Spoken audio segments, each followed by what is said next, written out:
welcome back to the Enemies of the Fire podcast. This week we break some ribs, we get some red cards, and we piss everybody off by not going to the Gold Cup.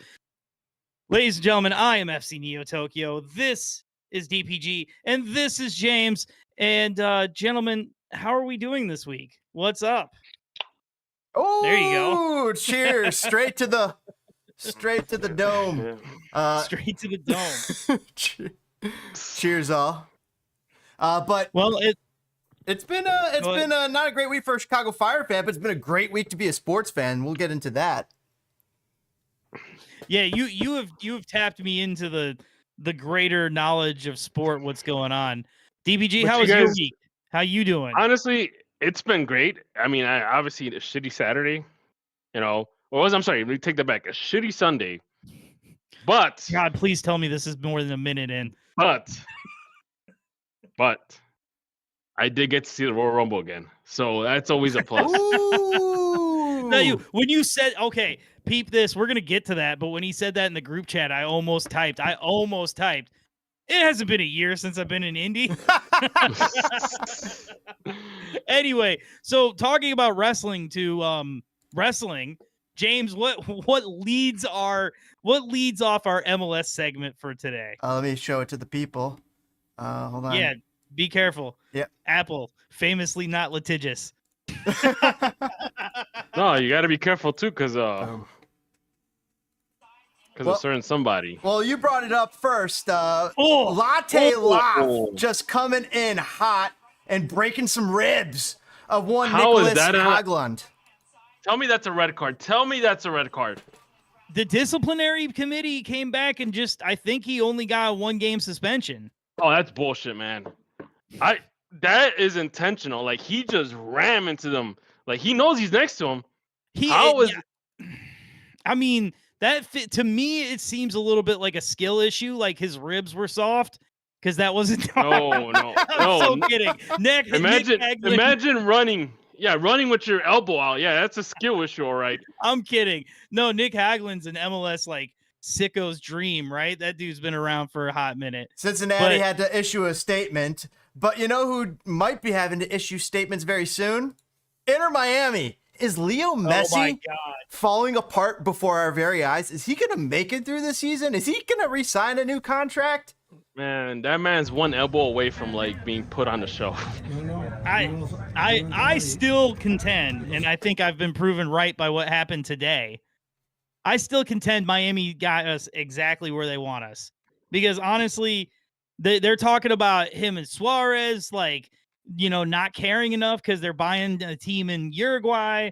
They're talking about a players only meeting. Messi's doing interviews. You know what I mean? Nobody knows how to handle this, but what do you mean? What do you mean interviews? Who's he interviewing, or what is he interviewing? No, he's been talking to the press. He's been talking to the press about how terrible the refs are, which is wild because he's been a man who his whole career he's in a pole position most of the time, right? I wouldn't exaggerate so much on today's win, because after all, look who they're playing against. They're playing against Montreal. Is a first division team. Okay, how many points does Montreal have? I actually don't know. Probably last. You know what? I think I could have sworn I thought I said 2, but let me double check. No, there's no way they only have 2 points. But oh man, I will say this, and I'll shut up about it. I still think the worst thing that happened to Miami was they were the best team wire to wire in MLS, and they were burnt by the playoffs. Mm-hmm. I think this is perfect. Having meltdowns in the middle of the season when it doesn't matter, perfect. Does that lead you? Are you talking about St. Louis? I mean, oh man, how many coaches they gone through? 2.5. Oh man, they put the fire to shame on coaches. Well, currently, yeah, we had such an open lane to clown on them, then you had to bring us up in our history. Yeah, anyway. Well, you know what? When you go through your fourth coach in 2.5 years, I mean, that says a lot about the organization. I'll leave it at that. I think the first guy got a bad rap. I mean, I think he built an empire with matchsticks, and then they took some of them away and was like, do it again. And it's like, no, Like, I can't do this. So, like, I don't know. I still think St. Louis, I think he got a raw deal. James, I don't know. James, what do you know of St. Louis City? Have you been watching them closely this season? Not at all. I've just been hearing through the grapevines that, that they smell like armpits. So it's Not only that, but look at that statement. They have yet to promote an academy kid or draft pick into the big minutes. We'll get into some big minute academy kids later, hint, hint. But let's move on to the big issue at hand. There was a big time belting going on. Bro, you gotta, man, you saw the video, bro? I could have sworn there was a guy that was gonna go through. There's a guy that's gonna go through the railing. Oh, there's my goodness. Look at that, man. Dude, it feels like I'm back in Honduras.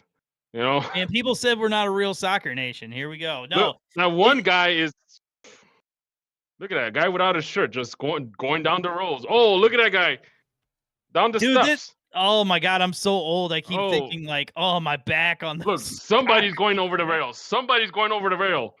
Oh, he almost went over the rail. He almost went over. Oh, look. Oh, he's about to go. I can't believe you guys are James, I hope you didn't show this the whole time.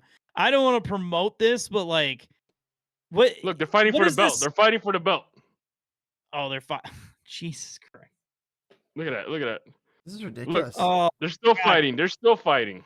This is I was listening to a little podcast, and it was Landon, Donovan, and Tim Howard, and Landon Donovan was able to speak from the point of view that he's an former LA Galaxy, and he's a San Diego resident. He loves living there, and he says that this is not either of them. This is so bad. They need to do better. Both sides need to do better.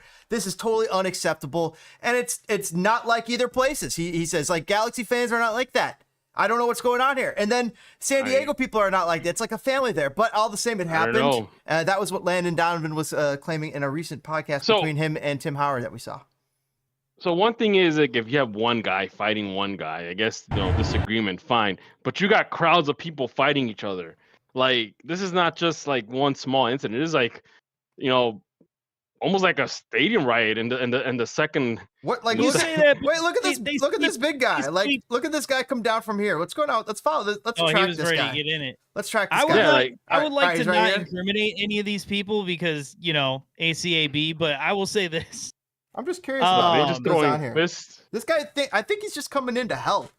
Like, he's like, what's going on here? Oh, whoa, dude, he swings. Does he swing? He swings at this guy. No, he falls. Dude, there's a guy that falls down like. Dude, he's swinging at him. Oh. There's a guy that falls 3 or 4 steps down. Holy shit! He just swings at him, and the white and or whatever that guy is just like the ball guy. That guy is going down. That guy is. Oh, look! They all slide. Holy shit! This is where the chaos really erupts. Yeah. This is where the chaos. Did you not see the guy? Did you not see the guy that's about to go over that rail? Yeah, that's at near in the middle. Yeah, we'll get there again. Look at that. More guys are coming. They want to join the fight. Whoa. Apparently, the smaller group is the San Diego fans. There's a kick and the other group. There's a kick thrown in. And the other group is the other group is LA Galaxy fans. Clearly, they're outnumbered, but they don't care. Look at that guy. Is that guy stomping? Is that guy stomping? Look at that. Look at that. This guy's stomping. Yeah, he is stomping. Yeah. What the fuck? Dude. Look, I think the guy that he stomps practically saves his life. And you'll see why. So you'll see why. Look, there's a guy. Oh my gosh. There's a guy that he stomped. He's about to go down the rail. Oh my gosh, he saves the guy who tried to stomp him. This is insane. Well, I mean, like, a fight's a fight, but like falling off a fucking or is he pushing him off? Or is he trying to push him off? And the other guy. Oh. No, because look, he bear hugged him. Yeah. Wow, this is wild. They even got a belt to save the other guy. This is absolutely wild. So, question for you guys, real quick. Jiminy fuckmas. I hope I didn't really want to do play-by-play of this, by the way. But I didn't mean to get sucked into that, but I don't want to incriminate nobody because everybody makes mistakes. But I'll say this: it's all over the internet. It literally made CBS News. Do you think this is? Do you think this is indicative of soccer in America, or is this indicative of just society? Because I kind of just feel like everything's a powder keg right now. Look, this is not a typical happening. No, this does not typically happen you on see American this shit soil. At Eagles games all the this fucking does not time, typically happen on American soil. It doesn't happen, but here's the thing. This is just between a group of guys, a small group of guys that are probably had too much to drink, clearly by the fact that some of them were missing their shirts, and they decided to pick a fight with a bigger group of LA Galaxy fans because they wanted to, this happened after the game too. Are we sure? Like, that's the thing. I know nothing of this. I knew was the picture of the dude with the I'll give belt. you the report. A fight reportedly broke out between fans following Saturday evening's match between San Diego FC and San Diego, the way of the whales are. And sorry, I got Anchorman in my head. And the Los Angeles Galaxy at Snapdragon Stadium. The altercation began inside the stadium, which is located. That means the altercation continued outside or elsewhere? It most certainly did. The altercation, went back to the seats. The altercation began inside the stadium, which is located on the campus of San Diego State University, and spilled into the parking lot before it was broken up. That's ridiculous. It remains unclear how many individuals were involved and whether there were any injuries. In a joint statement shared on X, both San Diego FC and LA Galaxy condemned the violence, including Landon, Donovan, and Tim Howard on a podcast later, as well as us here. There is no room for violence in our sport, both teams said in the statement.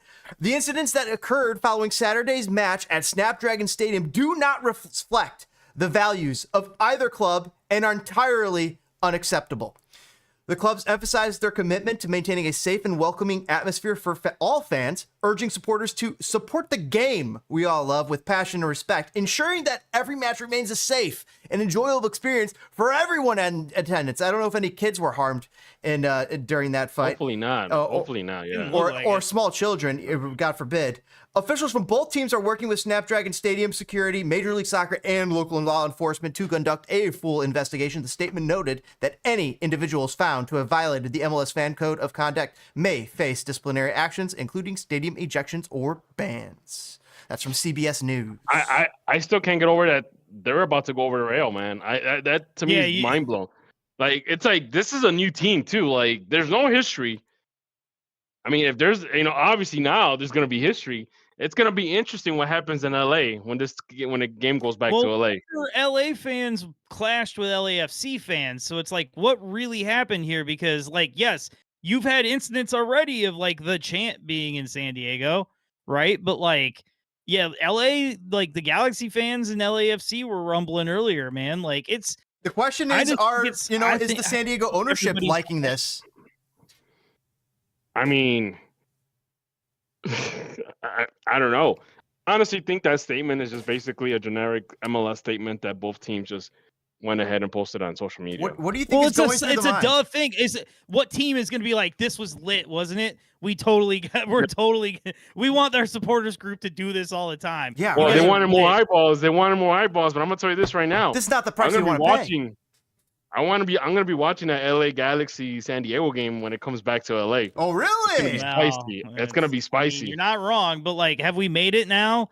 Can the rest of the world finally say that we do football because of this bullshit? Because we have, I still think this kind of shit happens at Eagles games and shit all the time. I mean, it probably does, but, like, damn, just the fact that one guy rolling down the steps and another guy swinging a belt. I mean, that was wild. How much dedication do you need? I will say, I don't like when people get hurt, but if two adults are going to fight, I'm going to laugh at it. And I will say that picture of that dude with that belt had me dying. Yeah, I would like to think that this was just a group of drunken people fighting. Well, you say that, but hold on. One last thing before we move on. When me and my dad went and saw Peoria City, he was unable to buy a beer because it was on a college. It was not even on campus. That stadium's like a couple blocks away from campus. Mm-hmm. So, like, but it's college property. So they were not allowed to sell alcohol. Well, for good reason. Now, this game, we just heard in that statement, which I didn't even know, that San Diego FC plays at the college. Was there even alcohol sales? I'm sure there was. I'm sure they. That's a question. Is that San Diego State University? I think there was. I think. I mean, you can always. The thing about going to college games is you always drink in the parking lot before, and people go in because trashed. they can't sell it during. And people go in trashed sometimes. That's a college game. This is a professional team, so I assume that I'm sure they sell alcohol. They want to have that regular environment that they'll have in any other MLS stadium. So, yeah, I mean, that's whatever they were drinking. If you guys thinking that they might have not sell alcohol, well, it might have been one hell of a drink they were having in the parking lot to still have the energy to fight people after the game. So, it's wild. It sucks, man. I don't want to see this. I mean, like, people used to clown MLS friendship, right? Or Major League friendship. Yeah. And it's like, nah, that was fucking way better. That was way better than this. I don't know. I kind of like the competitive edge. I mean, granted this is a fight, but like the whole friendship thing, it kind of makes us a more serious league. We're no longer like a Nike image league anymore. We're not hey, soccer mom league. Maybe we're getting to that point where we're actually becoming a league that has real rivalries. People have fights all the time. We've had real rivalries, but do we want hooliganism? I mean, I don't know if it's hooliganism. I think it was just a group of guys talking crap to another group of guys, and then that just erupted. Yeah, I actually agree with you. I kind of feel like just people are on an edge in general, and we're going to see more of this shit, just period. I mean, think about it this way. How many times did you not hear about supporter groups back in the Toyota Park days? Supporter groups fighting other supporter groups in the parking lot. That was 2v2, man. That was not like this. That was like two dudes fighting two dudes. I mean, but I get that, but I mean, shit. There was a fight like when we had that Toronto game last year at Bridgeview in the parking lot. Yeah, fights happen, unfortunately. Yeah, but this is a brawl.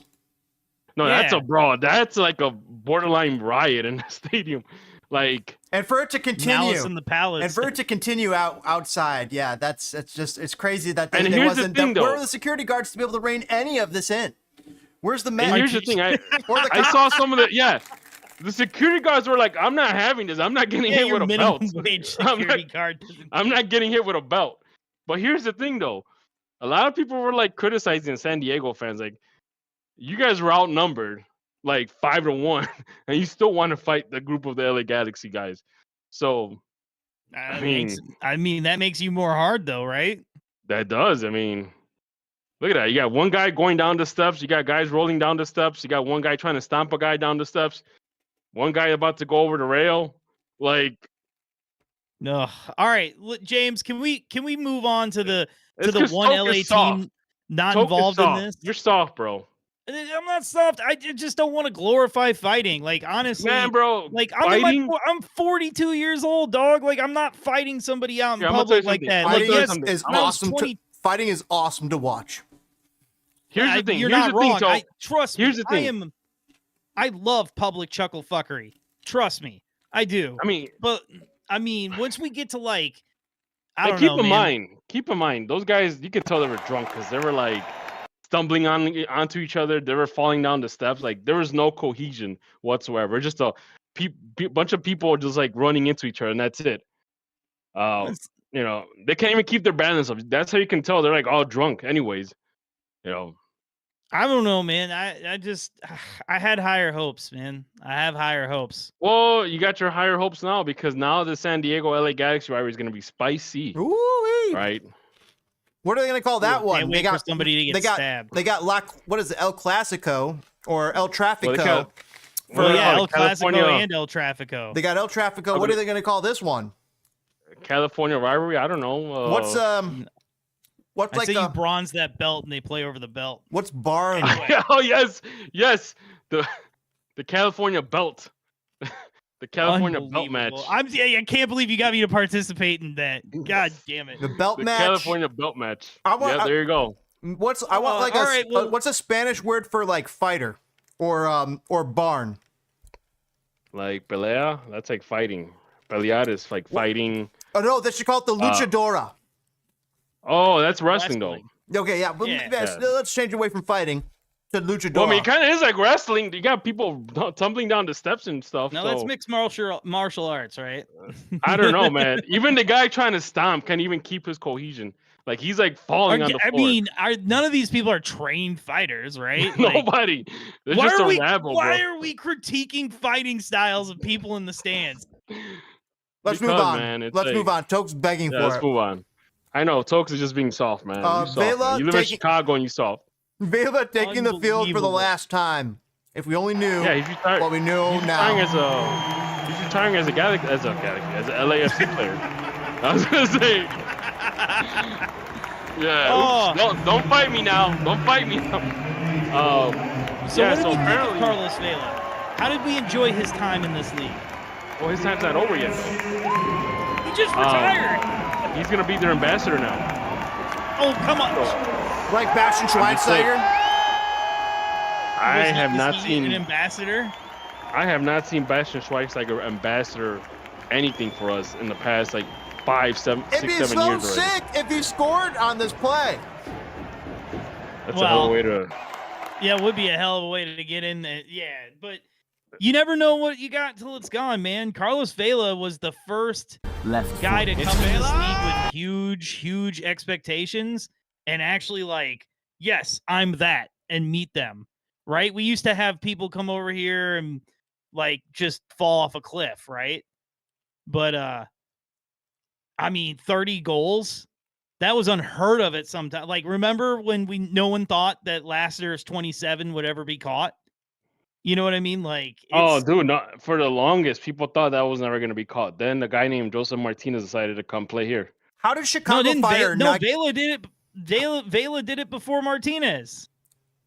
Was it? Did he really? I thought it was Martinez. I'm pretty gosh darn sure it was Vela, then Martinez, and Bradley Wright Phillips and Wando tied. If he came to Chicago Fire, do you think he'd be doing this? And instead, does he win a championship with Chicago Fire? I got a feeling he'll be another Shaq. Yeah, he would have played well, but he would have instantly wanted out. Wanted out. Now, he's just a weird guy. He probably actually would have already been retired by now too. He's just a weird guy who did whatever the hell he wanted to do with his career. You know what's the craziest thing though? Is that as good as a soccer player he was, he said that soccer was boring, that he'd rather watch basketball. Straight up, that dude was crazy. Then it sounds like to him this was like a 9-to-5 job. Oh fuck it, I guess. I mean, your passion when your passion becomes your job, it becomes a job. You know, it's still cool, but it's still you yearn for more. Yeah, right? You'd rather watch basketball. Yeah. Oh my God, look at that picture. Oh man. God, I want Griezmann on our team so bad. Oh dude, you read my mind. You read my mind, bro. I want Antoine, and I want all of that smoke. I'm tired. I'm tired. Dressing, man. I'm tired of all these fall throughs that we've been having lately with all these DPs, man. So James, go ahead. James, Carlos Vela. No, we got to give him his flowers. James, did Carlos Vela's time in MLS touch you in your soul? I don't give a fuck. how DPG feels about Messi, but not really, because we know he is a secret Messi fan. Yes, you are. But here it's all right. Here's a couple claps. See ya. Where's my Fire player? Who's our next Fire player? That's what I'm worried about. Well, the Fire were so bad for so long that he was really good. When the league finally really started getting these really good players and getting really interesting, we were a very bad organization. Nice. He's entertained me, that's for sure. He was very entertaining here. Very entertaining. I think he was. I think you could qualify his time here as a success. I think you can qualify his career as a success. I mean, Arsenal. I don't know. I mean, I don't know.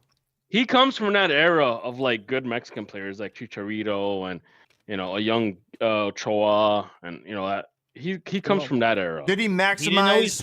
Did he maximize his potential? No, he didn't want to. He didn't care. Yeah, he wants to watch basketball. I mean, it's the same thing you hear out of Pato, right? they ask him, or not Pato, Oscar. They're like, why the hell are you still in China? He's like, listen, my grandparents to my grandkids now have generational money. You know what I mean? He's like, you can't generational wealth. He's like, who cares about my career at that point? You know what I mean? Like, it's about work. I mean, you can't blame the guy. He's probably gonna see more money than he's ever seen in his whole entire life. He's gonna be among the richest people in the world. So you can't blame the guy for saying that. I mean, no, for real. So, but like I linked that back to Carlos Vela. He does what he wanted, or he did what he wanted, and I respected it. Like he did it at a high level too. And then like he went to China. Do you think we're going to see something similar to like Messi? I don't think so. He'll probably go back to Barcelona and walk off. No, he's done. He's done. He's done after Miami. You think he might do a year at this Uruguayan team that he bought? I could see Leo. I could see that. Leo Messi would go back like Carlos Vela did here to Barcelona. Every single Leo Messi fan would fucking love it. See him go out there just like that, and he does score a goal, and then retires. No, man, Barcelona's he's gonna. Yeah, you're right. Now you're right. He is gonna go back to Barcelona for a one-day contract to retire. Yeah, probably. I think so. It's not going to be with Inter Miami. Well, listen, hold on. We forgot to mention this when we brought up Miami. Luca Modric. Do you guys think this is happening? Is Miami going to sign Luca Modric? How much salary cap does like Miami have? Like, are they doing that? They still got plenty of room. Are they still doing that weird shit under the table? Like, like they got caught a couple of years ago? Luca Modric is like older than Tim Allen. Who's Tim Allen? Buzz Lightyear. Yeah. Oh, the cocaine home dealer. Improvement. Yeah, from Michigan. Home Improvement. He's not, but 39 years old. You've seen that mugshot, haven't you? He's 39 years old. Like, it's over. I honestly hope the Fire don't go for him. Like, I don't want. No, not the Fire. Miami's linked to him. He's going to Rangers. Miami's becoming like the retirement. He's going to Rangers. Wait, what? What's no. Wow, Rangers, huh? Oh no, I love it. So you guys don't think that's happening? You think? What about Ronaldo? I've heard people speculate with his contract being out of contract. No, that's any team that signs is going to be a coup. Like it's a coup. Like they're just trying to get up more eyeballs, but he's going to be pissed off half the time. Can I tell you this with Messi's Leagues Cup? Who is this guy? Title, Aaron Rodgers? Like he won more titles at Miami than Ronaldo did at Al Nassr. Ooh, what are the 5 MLS transfer options? I'm curious to see that. Go scroll. Oh, no, they were talking. No. Other one, yeah, that one, the mirror, which we shouldn't believe. I swear, if I hear, oh come on, name the teams. Don't give me that. Nah, they ain't naming no teams. They ain't naming nothing. Inter Miami's one of them. New York City FC is one. Oof, that would make some sense, but no, it wouldn't. Yeah. They ain't spending no money. Scroll down. San Diego FC.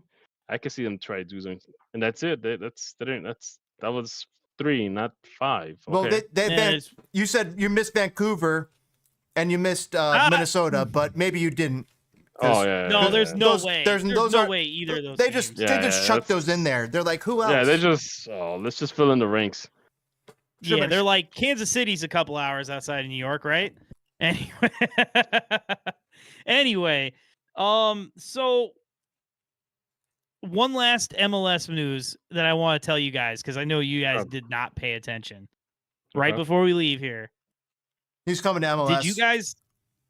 Oh, yeah, he's done. He's going somewhere else. LA Galaxy? No, he's got to be going to Portugal, right? Yeah, I think he's going to go to Portugal. Portugal makes sense. Canary, go to the Canary Islands team, whatever they are. But didn't he make like $90 million a year playing? Oh yeah, yes he did. He made a nice chunk of change. Like well, that means he can pick anybody where he wants and go for whatever price he wants. He's another. Well, he's Oscar 40 years player. old. maybe 39, but he's 40 basically. He's basically 40. He could buy his own club at this point. Whatever. I don't even care what Ronaldo does. Just do it quickly, right? Just do it. Just make a decision quickly so that you're not in the news. Yeah, he's gonna be a minority owner for the team with Ryan Reynolds and the other guy. No, thank you. All right, Speaking James. of doing it quickly, hit that like button. We'll be right back here on Enemies of the Fire and help us hit our numbers of 500 subscribers. Let's go! No way!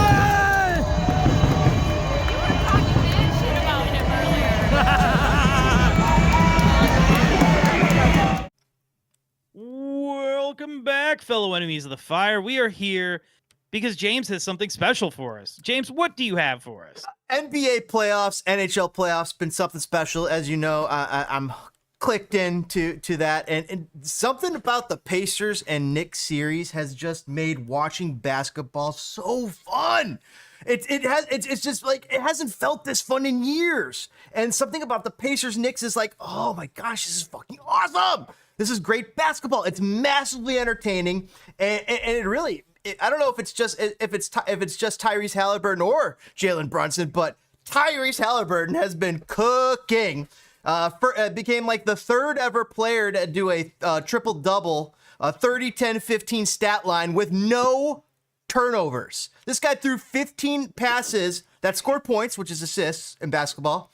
And then no turnovers, not a single one. He joined Jokic and Oscar Robinson as the only other two to do it. It's legendary. This guy's been becoming a star in this right before our eyes as an NBA player. This is like, oh, this is awesome. So wait, Indy is good for what? The first time since the Malice in the Palace, which is the second time that has been referenced tonight. Yeah, I mean, Tyrese brought out the choke from Reggie Miller. Oh my God, I saw that. Reggie Miller, yeah. I'll say this: I haven't watched any basketball, but I knew how this series was going because if you know someone in New York, please check on them. Yeah, because my boss is from New York. And I was making fun of the Knicks. He's okay, because people do not seem to be. Knicks fans are losing it. I mean, yeah, Knicks fans are. They just got through the Celtics. Jason Tatum, one of the stars of the league, top 5 player, blew out his Achilles, I believe, or something. Either his Achilles or his ACL. I think it was his Achilles. He's done for the next season. He's not even going to be able to play it like next season. So Knicks are like, all right, we got this season, next season, we might be able to win something here. We got Jalen Brunson, who's a superstar. They got Karl Anthony Towns, who's a stud. And now they're like, oh shit, we don't have enough to get through the Pacers, the Indiana Pacers, let alone Oklahoma City Thunder. Thunder. Brick wall, man. Let alone the Oklahoma City Thunder, who are playing lights out. I had their so what? Yeah, where's the score for tonight? At least it's closer, man. Look at the halftime score. It looked like a college game. It's over. Oklahoma City is ending the series here against Minnesota Timberwolves, who've had a great run with Ant. Going really hard, playing really, really well. But SGA is just Sean Gilgeous-Alexander. He's just something else as a basketball player. He's a bit of a flopper, so some people are not big fans. It's true. He's a big flopper. Is this like the first final for Oklahoma City? Dude, they're playing lights out basketball. Like they're the best in the league. Did they lose one to a LeBron Heat team? They're gonna be the favorites going into the against the Pacers for the finals. For the NBA finals. I'm gonna watch that. I'll watch that. Oklahoma City will be the betting favorite. SGA has just been unreal, and they have just other fantastic players who've been doing former really, Bulls really well. player Alex Caruso. Ooh, dude. Look at that. Alex Caruso, really loved him. I got to see him play live. It was a great player. Oh my gosh, he's fucking fun. Just a snot-nosed defender, which is like where I build my game off of typically. So James got us all hyped up for the NBA finals. Yeah. Hockey's been great too. Hockey's been great. Hockey's been great, but I'll spend a fewer words because hockey gets me every year. Hockey playoffs, I get locked in for hockey playoffs every fucking year. It's just the best. It's the best sport. It's just insane how fast these guys are playing, how hard, and like that's what I'm seeing in this Pacers-Knicks series. I'm seeing it feels like I'm seeing hockey. It feels like I'm seeing that Inter-Barcelona Champions League game from a few weeks ago. Like, it is just high wire, high level stuff of just the best players in the world playing lights out. Like, the first quarter for Pacers-Knicks was enthralling. I can't tell you the last time a first quarter of an NBA game was enthralling for me to watch, but Haliburton and Brunson are just such entertaining basketball players, and they're so good at their craft. It's just amazing. Haliburton was voted one of the most overrated players in the league, but I think he seems to be proving that not when wrong. It counts, apparently. Not when it counts. Well, I have a question. I'm looking at this graphic. I do have a hockey question, sir. Are we getting our first Canadian Stanley Cup in? I put money on it. I put money on it. It's got to happen. And I'll tell you the reason why. It's got to happen soon, and I will tell you the reason why. So Panthers, Hurricanes. Panthers are the 2024 champions of the NHL. Florida Panthers. Post Joel Quenneville, they went and win it all. Joel Quenneville of Blackhawks fame, as you might recall the name.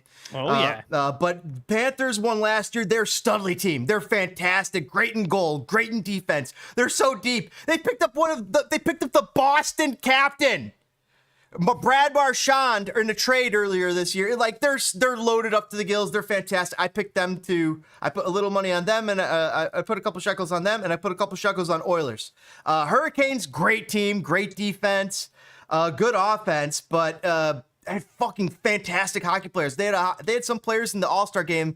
Or in the series, the USA Canada the Four Nations series. That just it brought me back to hockey, and I was like, oh, this is so awesome. Like, it brought me back to mid-season hockey. Yeah, but Oilers. See, here's the thing. The Dallas Stars, everybody thought this was the Dallas Stars year. They're just so deep. They got a stud in goal in Ottinger, and they got some studs, superstars. They got a moose that just scores goals for them. Mikhailson, his name escapes me right now. But I have to look at the roster. But the Stars the Stars were supposedly aligned for them to win the cup this year. But it looks like, here's the thing. Connor McDavid is the best NHL player going right now. He's the number one. If you had to draft a team in the NHL and you had the number one pick, you're picking Connor McDavid 32 times out of 32. Like, it is Connor McDavid. That is how good he is. He's a stud. You know how Ovechkin just passed Wayne Gretzky's record for goals? Connor McDavid's going to have a little shot here to do something special, similar. I don't know if he's going to do it in goals, but this guy is a special player, one-of-a-kind legend. He's the Leo Messi of the sport at the moment. And on top broaden your horizons, people. So Connor McDavid being that Hall of Famer, that number one, that Wayne Gretzky-like player of the NHL right now, I'm like, he's bound to win a series. And as long as he stays in Edmonton will be the team to potentially break the Canadian curse and win a Stanley Cup championship for the first time since Wayne Gretzky. And it will be the same damn team, too, the Edmonton Oilers. Wow, really? The Edmonton's the last one to win a Stanley Cup? I don't think. Maybe Montreal's won one recently. I thought Montreal had one in the 90s. Okay, right? Maybe that's right. Montreal. Maybe I could be wrong. Canadiens Cup winners. You might be totally correct about. They won in 93. Okay. The second to last Canadian team. And the last one to win it since 1993, which is the last Canadian team to win it. I love it. So it's awesome. I'm excited for the playoffs. NBA, NHL have been locked in. It's been a lot of fun. And how interesting would it be if and when, because it's going to happen in the next year or two, maybe after World Cup, I think it'll take place after World Cup season, that we are also talking about MLS playoffs in the same regard at this same time. I mean, what, the year before we went to Apple, the 2 years before we went to Apple, and it was single elimination, that was some of the best MLS playoffs ever. Was this after the Toronto Seattle stuff? Yeah, because it would have been what we got on Apple in 2022 or something. Okay, so I take that back. No, it would have been 18, 19. Yeah, 18 and 19, we had some great playoffs. But yeah, like We had those good Seattle and Toronto teams. We had we had good teams back then. There was some really good playoff games. But yes, now that we're like the best of 3 in the first round and shit, like these games are throwaways, or it just doesn't feel. It just doesn't. So you want to? Do you want to? So it sounds like you want a little bit of a playoff change for MLS on top of the schedule change, where they're going to be in the midst of their elimination tournament right now, here on May end of May, basically. Well, I'm still not sold on the schedule change, but I will say I do miss the single elimination playoffs. I really do. I think that meant more. I think it did. It did. Maybe in like the semifinal or the quarterfinal. When do you do it? When do you whip out 2 games for it? Do you ever whip out 2 games? Not if you can't.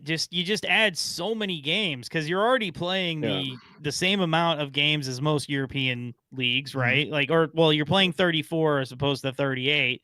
But if you're, but then you have at least 3 playoff games, right? Unless I don't know. But yeah, well, no, don't give me the championship. They play 48 or 50 games or whatever. Well, look at how they do it. They do play 2 games, first leg, second leg. They play a first leg and a second leg, and then they play a final, 1 game for the final. So, but there's only 4 teams. Do that. There's only 4 teams involved. We used to do that. My point would be that for the semifinals, which is the last 4, the final 4, that's when you whip out the 2 game, and then you have 1. Before that, playoffs are all one-offs to get to the final 4.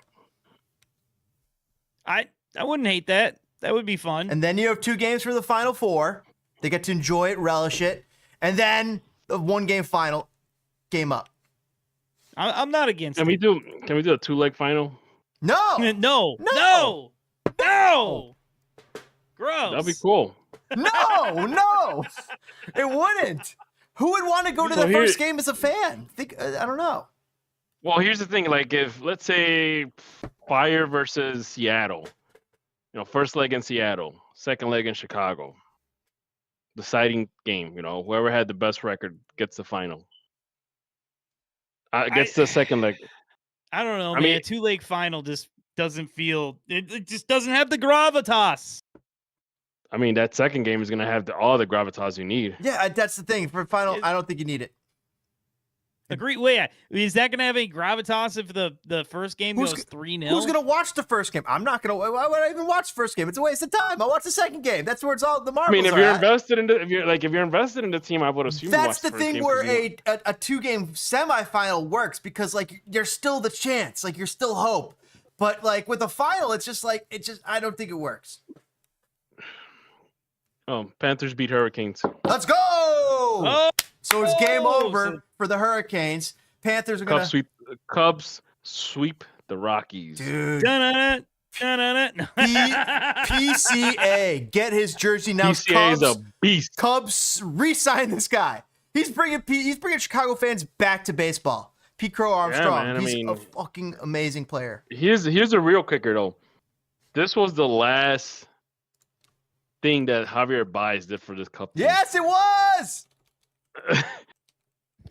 He said, I'm gonna get traded. I'm gonna get traded for some kid named PCA. Oh, he does look like a child. Well, 275, 15 home runs, 50 RBIs. It looks pedestrian, but what this guy's done for the team is just. It's so visceral. You see it. Whenever you're watching a game, there's one player that always fucking pops on the eye, and it's this guy, dude, Pete Crow Armstrong. That Cubs team is so well-rounded because you got Dansby on first, you got PCA in the center field. You got the only issue now is the bullpen. That's always been the Cubs issue. In the recent years has been the bullpen. Speaking of issues, we talk. I'm so excited. I'm so excited. Oh shit! We talked about it last time. We were a little I was a little forgiving for Christian Pulisic, but the fans have weighed in, and a lot of the pundits too, a lot of former MLS or U.S. men's national team players, and they are all upset with Christian Pulisic and his decision to not play for the U.S. Gold Cup team. And but also the trickle-down effect from him abstaining. It's led to all of maybe 9 of America's most important players not going. Yunus Musa, what is it? Your favorite player from Juventus is still playing in the Club World Cup. Weston McKennie has an escape. Weston's got an excuse. He's playing in the Club World Cup. Yeah, but Weston and other players, but don't. And so it's been a whole cavalcade of players. Anthony Robinson, but he just had surgery. So yes, speedy recovery to Anthony Robinson, who had surgery today. Way to go, Jedi. But he still made team of the season for EPL. So it's like, this guy's a walk-on for sure. Same as Pulisic. But the thing is, this is the last competitive time to see what you have as a team before the World Cup. And I've heard from other U.S. men's national team players that this is what you practice everything you're going to do for the World Cup in this tournament. So it's just preparation. And to hear that the captain and now all these other players are not going to make it really becomes a big problem for us, the fans, and Pochettino, that he's got to figure it out. He's not going to have all his greatest horses. This doesn't make sense, and this just doesn't seem it bodes well. And then setting the pattern of like, oh, it hit summer, well, might as well sit down for a few weeks. Well, guess what's going to be taking place next summer? And you're setting the pattern that you're going to be sitting on your ass for the next few weeks. It's going to be the World Cup in USA. And they're setting up this pattern where they're going to be resting, and players brought it up. Landon Donovan brought it up. Like, you're getting, yes, sometimes you got to fight through this. Yeah, you're worried about injuries. Everybody is. But being able to work through this, get that strength training is going to be able to help for next year when it's going to be the heat of the summer in USA, and you are playing a hot game down in Miami or Texas, wherever the fuck it is. And it's going to be the 70th minute, and you're going to be like, I'm freaking dying here. No, they're not. They play constantly. That's the fucking problem. So like, here's the thing. You guys are missing the point. And I agree with Pulisic taking the summer off. He's coming from we didn't seem to care. Yeah, he's coming from a long ass season playing in Serie A. Not only that, but you got Champions League, you got Coppa Italia, you got all that stuff, right? Why risk him to get hurt in this tournament and have him miss a big chunk of the season, of the start of the season for Serie A? Well, the point would be to see what he's like and the whole rest of the team, how they're able to work together and gel together. But because they haven't gelled together. That's the thing. And then they have no competitive games to force them to gel together. That's the other point. And then the other point was that they could have even not played them for the first 3 games in the group stage of the Gold Cup, and then just play them but here's the issue. left for the last part. Here's another issue. The fact that we had to go through 2 years with Greg and 2 years upon it, now with 2 years, that really shortened the amount of time that really did. To give this team a gel. Thank you, DPG, because I agree with you. Do not blame the players now for taking the much needed rest they have, because we can't. If he gets hurt, when it's the Federation did this. It's the Federation's fault we're not prepared for the World Cup. 100%. If he gets hurt this summer, let's say he gets a ACL tear or something like that, he's gonna be missing a whole year. He'll be playing in Galatasaray before you know it. He'll be playing. Yeah, he might not even. He might not even. Yeah, he's gonna miss the World Cup, and then look at that. We sacrificed. We did a sacrifice for what? For a tournament that we always go to for 5 minutes of fame, and look what happened now. So that's what we see. That's what we see. But they see more of this as like a pre-practice for the big dance. The U.S. men's national team players. Whoever says that, obviously you have all these. That's Landon Donovan. Yeah, Landon Donovan walked out on this team when he was 30 years old. See, that's the funny part is Landon Donovan. I watched this podcast, by the way, and Landon Donovan in here talking about like, these guys are quitting on their team. I mean, I took a break, but I needed it. No, he walked away. He walked away from the team talking about And I fully supported that. Well, he cited his here's mental the thing. health. Here's the thing. If these are pundits that have never played long seasons in Europe, that haven't gone through hell playing Champions League, these are high pressure moments. Champions League, Serie A, Coppa Italia, whatever. They shouldn't be criticizing this because they probably have no idea what that man has gone through because he practically carried AC Milan on his shoulder. Yeah, let's be honest. Absolutely. So, yes, you may say, oh, well, he's not showing up for the U.S. men's national team for the goal post. So what? This tournament has become like a B team tournament. Yes. For the big national teams, Mexico and the U.S. So you take your B team. So, and if you wanna, this is the perfect time to experiment with MLS players. See who can make that roster next year. All right. I don't think that the criticism is warranted for Christian Pulisic or any of the guys that play in Europe, especially the guys that are regular starters for the club. I don't think that's warranted. If it's USMNT fans, they probably don't watch soccer, so that's not even, who cares? But I'm being honest. Like, think about it. I'm being honest. This is a tournament. This is not like a World Cup qualifying game that you get to play 2 games and you're off for the next month and a half or something like that. This is a whole tournament. This is a tournament that's supposed to matter, but then you had them running ragged the last 3 years on Nations League. You know what I mean? Yeah. But so it's like, let the man rest. Go ahead. No, I was gonna say, let the man rest. Let him recharge his batteries because chances are by the end of next summer, you know what? You can sacrifice him there. It's a World Cup. He's gonna have to put in the work. Yeah, they're gonna want to. They're gonna want to die out there for a World Cup, right? Yeah. You saw how they played last time.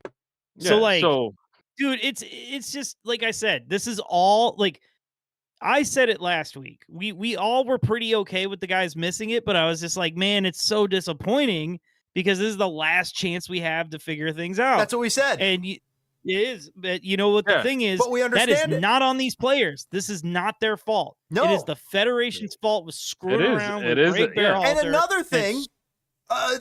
What if the Federation went around to all these clubs and asked for them to not play their players so they could keep using for the World Cup or use them for the Gold Cup, and the teams were like, "Who are you? Who the fuck are you? What? How did you get this number?" And that's the U.S. Federation. So, it sounds like we really agree with what Eric Wynalda is saying because he's one of the lone pundits to go and say, "Hey, calm down, people. Understand that you've never played in a World Cup." I love that dismiss. I love how dismissive Eric is sometimes. He's like, I understand that you have never played in a World Cup. You have never played at a high level in football, and he's playing at possibly the highest level. Just take this for what it is. Try to respect the decision that has been made. Continue to support the U.S. national team, whoever puts on the shirt, because that's your job as a U.S. soccer fan. Take a break. Hold on. Take a break. And here's another thing. He's not playing for like a second division team in Spain, or he's not playing for a championship team. He's playing for AC Milan. That team alone, playing in that team alone has its stress moments. So much pressure. Tons of pressure. So, he's not playing for no little bitty team that doesn't do much. This is AC Milan. They got Champions League berths on the line. And you know what? Can I tell you guys real quick? The whole time James is reading this, I just keep thinking of that meme. The worst guy you know made a great point. That's how you feel about Alexi. Yeah, true. Alexi is what do we call him? Alexi is the Tucker Carlson of there you go. I love Alexi. I'm an Alexi fan. Alexi is the Tucker Carlson of U.S. soccer. But that's my job, says Eric Wynalda. That's my job. I'm going to support the players who take the field in this Gold Cup. And the fact that Christian Pulisic is not going to be on the field is not going to affect how I support this team in any way, shape, or form. Support your team. You're a fan. Stop going on social media and attacking this young man and this decision that is obviously for the best decision that he could possibly make at this juncture. at this moment in time for the national team's future, because he is the captain at heart. He is the most important player. All of the American hopes ride on Christian Pulisic. And if he is out there saying, my legs, I need to rest them, guys, so I can be there for us next summer, then sometimes we got to listen to him. And here's the thing, too, is like us as Fire fans, what have you been crying or we've been screaming at that they need to do? Get Chris Brady to start. Get Chris Brady to get a caps. This is the moment, not just for Chris Brady, but for a bunch of MLS guys. Yeah, this is the moment for other guys. You're right. Yeah, this is the moment for other guys to step up. This is the moment for guys to get noticed. So, and not just for the men's national team. We're talking about European club teams. This was So hold on. Since DBG we talked about the backlash here, let's take a quick break and come back with what James has on the screen right here. That sounds like a plan. Yep, go ahead. That sounds like a great plan. Make sure you guys pick up that like button and punt it right in the middle of the eyes. We'll be right back here on Enemies of Fire and help us hit our goal of 500 subscribers this season.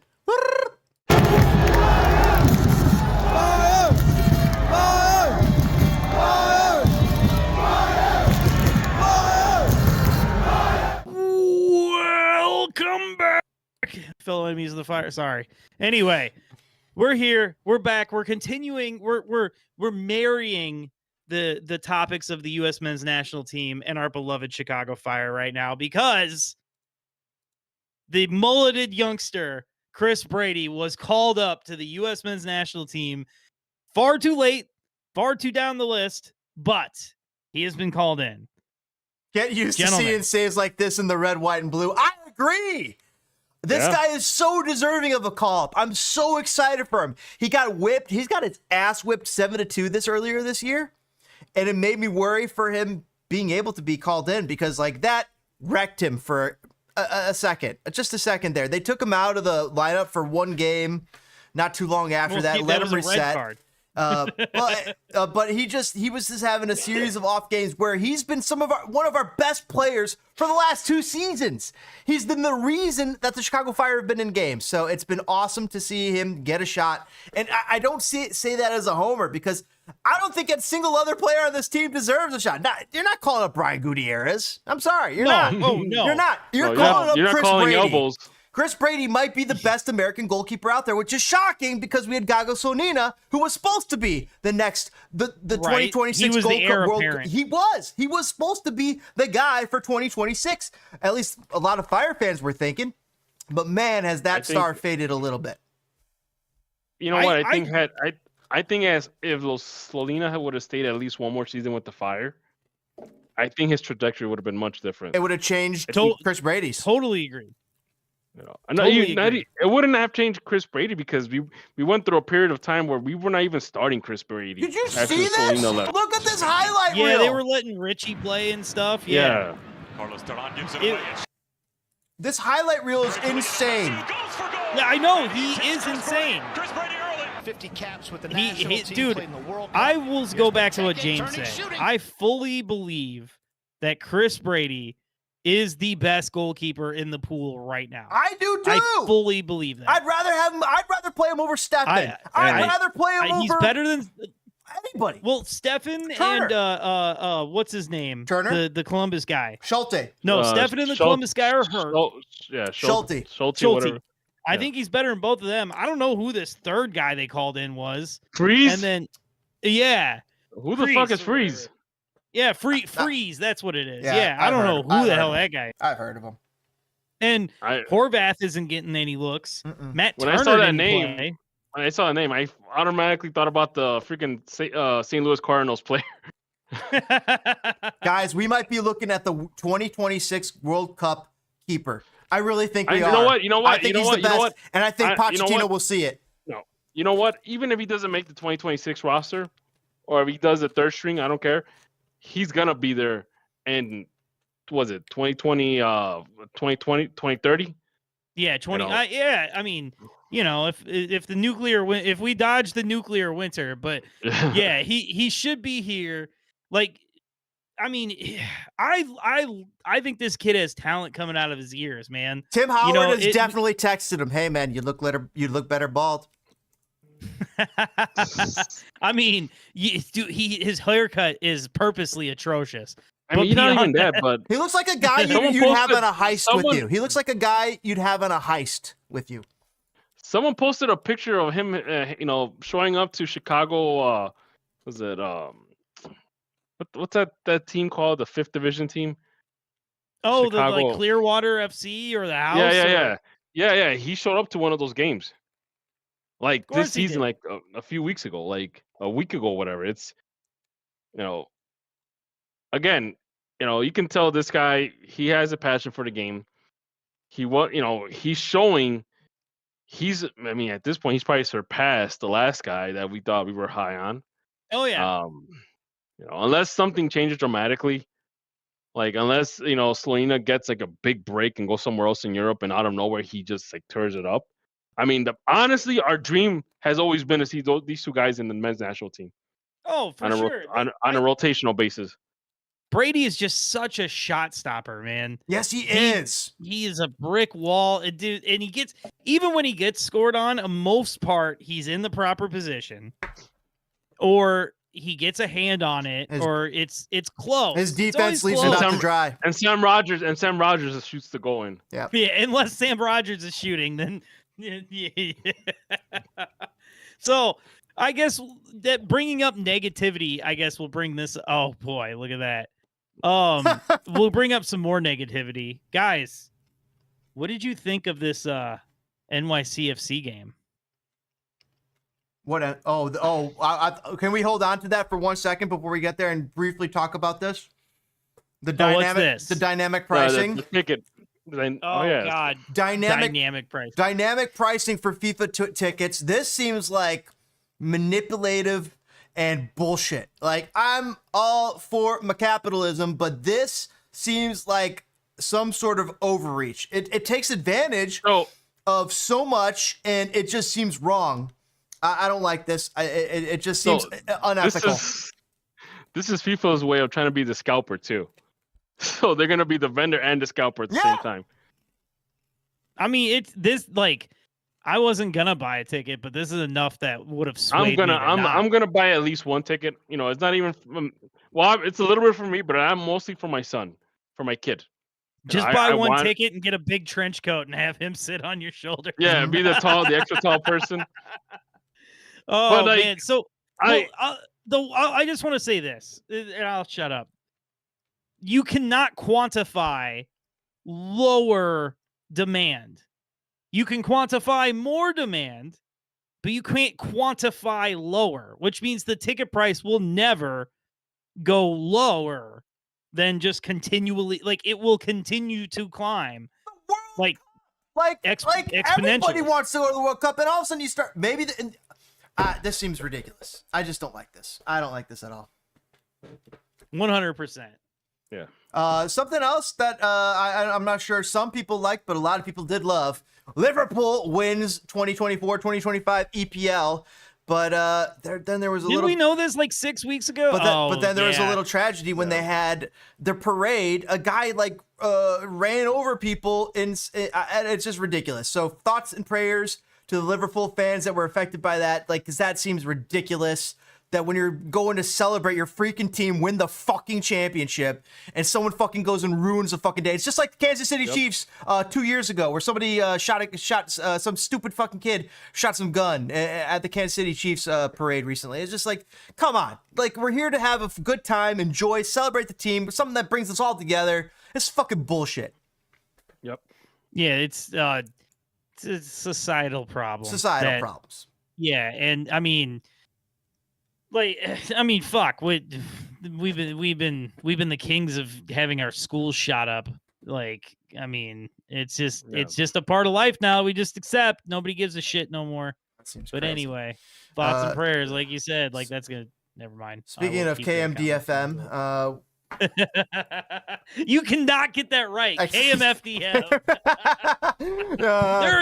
Dude, KMFDM, it's a drug against war. Anyway. Oh, jeez. YouTube's going to be all over this one.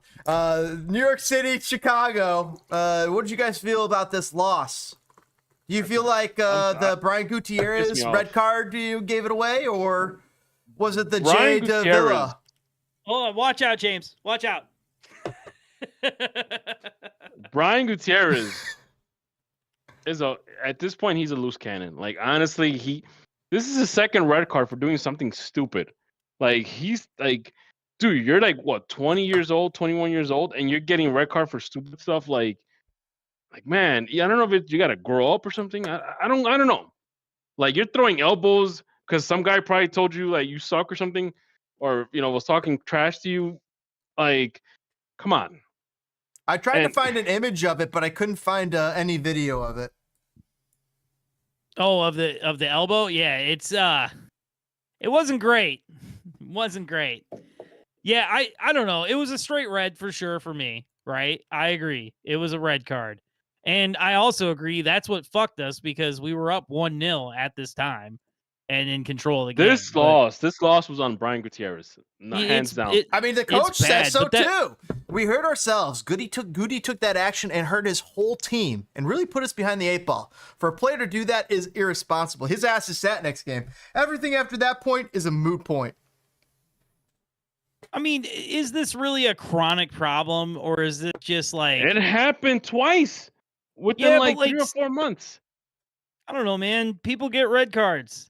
Hugo Kuipers doesn't get red cards. If you're defenders and you're defending the goal because like there's a breakaway, like that's the most likely player to get a defender. He's an attacking midfielder. Yeah, that makes no sense. Well, I mean, it can be said that Greg Berhalter's teams struggle with discipline on the field. So when and if Brian Gutierrez gets his move, then maybe they will coach that out of him. I don't know, but I don't know. But we also took a bullshit red card. That's what what Berhalter says for a reason. For a referee to double down is bizarre, he says, and insists that de Villa won the ball. That referee was a piece of shit. I'm gonna call it right now. I don't care. If Greg cannot say it, I'm gonna say ref for him. I'll say it for him. Greg's watching this like, you did a shitty game. You did a shitty job refereeing this match. Clearly, you're blind, because if I recall, the general rule is like if the player touches the ball, if the 2 players are going after the ball, and player 1 touches the ball first, and the other one trips over him, it's not a penalty. It's not a foul. No, he had a hard on for DJ because he was getting his licks in all game. And so the ref wanted to send him off, and he found a reason to do it. And, rules be damned. Like, it was stupid. Like, I saw that, and I'm like, you got 2 guys going up for the ball. Jay got there first. The other guy, he stumbled to trying to do anything.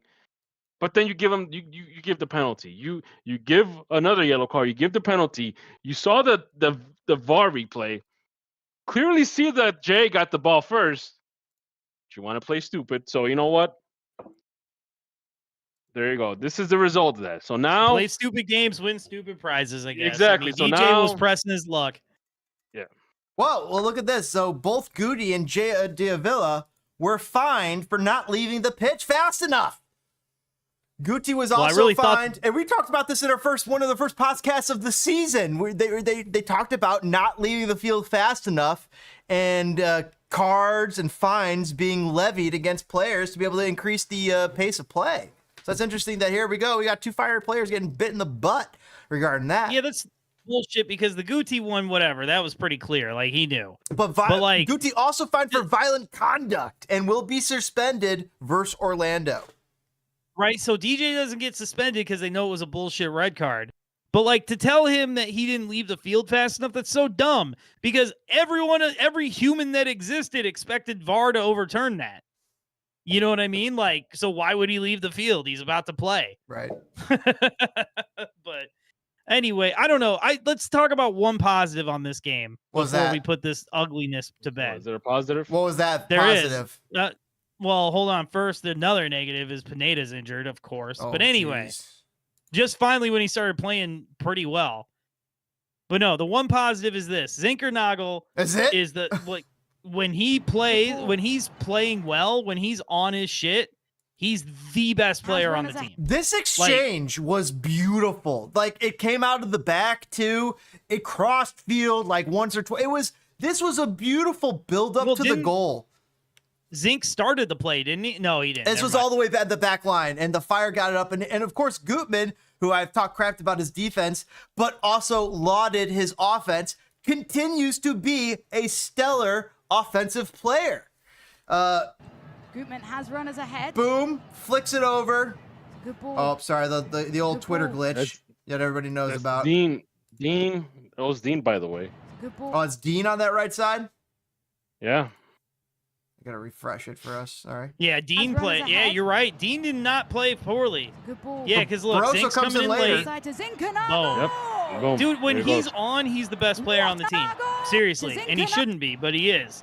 But when he's not on enough to be the best player on the team, does that make sense? So Yeah, it does. Chris Brady is the best player on the team, first of all. So who you're talking about the second best player on the team? I'm sorry to correct you. You think Brady's better than Kuipers? 1,000%. Guess who's going to be playing for this national team come World Cup 2026? Not Hugo Kuipers. You don't think? Hugo's going to be the hunchback of Notre Dame. Meanwhile, you got Chris Brady, who's going to be fucking putting America on his back. People making fucking memes about Chris Brady. We should come up with our own because it's fucking coming. Put yours in the comments below. Let's read them. You know what? This whole loss was on Guti. He started the chain reaction on all this. The team was struggling with that, one man disadvantage, and it just got worse from there. So, this is something Greg is gonna have to fix. If not, just ship him off, get someone else that's gonna be more willing. And much better. Well, you talk about that. That's a perfect transition, DPG, because apparently we're out on the KD sweepstakes. No Kevin De Bruyne. Yeah, he has a house in freaking Southern Italy. He knew he was gonna go there regardless. He was set on that. He didn't care about no Joe Mansueto giving him entrepreneurship classes or anything like that. So yeah, I don't think he was ever coming. Like I never saw that as a reality. Really? With Kevin De Bruyne, like there's some players, like it just didn't. Why would he come to the Chicago Fire? Because Greg's here, to play for Greg, chaser. To play for an MLS. Nobody gives a fuck in MLS. The only people who give a fuck in MLS are the people who are trying to make the U.S. men's national team or the national team of their nation, including Francisco Calvo. Ricky Pugh cares. He does. He does. Clearly, he does. He does. Like, but hold on. I want to say this. I think it was Alex Calabrese reported it, and the way he worded it was Chicago will move on to other DP target. Really? Yeah. I wonder who other. Please do not be Thomas Mueller. Oh God, do not. I don't know if my heart could take that, or can someone tell me how to? Never mind.